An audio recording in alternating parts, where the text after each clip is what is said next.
Hi, Keith. Hi, Jeff. Today we are talking municipal budgets and this question: where does the money come from? As we all know, property taxes make up a huge chunk of municipal revenue, but towns and cities can't tax state-owned property or nonprofit colleges or hospitals. So then you get to a city like Hartford, home to the state capital, hospitals, universities, and more, and you get to more than 50% of the city's property value that can't be taxed. Am I getting it right about right? You are right on. All right, so where does that leave the capital city? Well, and let's answer that, but let's put it in perspective. Because every community spends most of their money on education, and understandably so, we prioritize that. That really makes the non-education funding that the state gives crucial, because it's got to cover everything else, whether it's clearing your roads or paying for the police. These are all vital services, trash collection and the like. Cities are sort of repositories for a lot of regional assets. The challenge, though, is these tend to be nonprofit, and historically, the state of Connecticut, to try to protect these institutions, has said, hands off cities and towns, you can't touch them.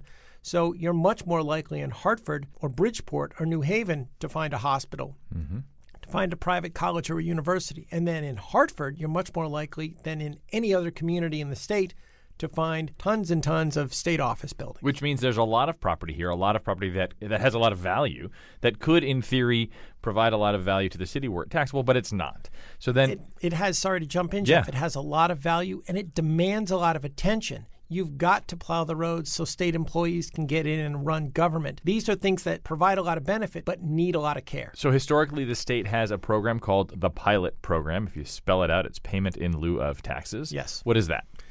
That is a program that attempts to mitigate. It doesn't replace all of the dollars that communities lose because these properties are tax exempt, but it tries to give back something. We've had some form of a pilot grant since 1935, but the system that's in place now largely was developed between the late 1960s and the late 1970s. And it's to reimburse towns and cities for monies for the value of property lost that they can't tax. Correct. They tell the state, here's what's in our town, here's what we think it's worth, how much are you going to give us? And the state says a percentage?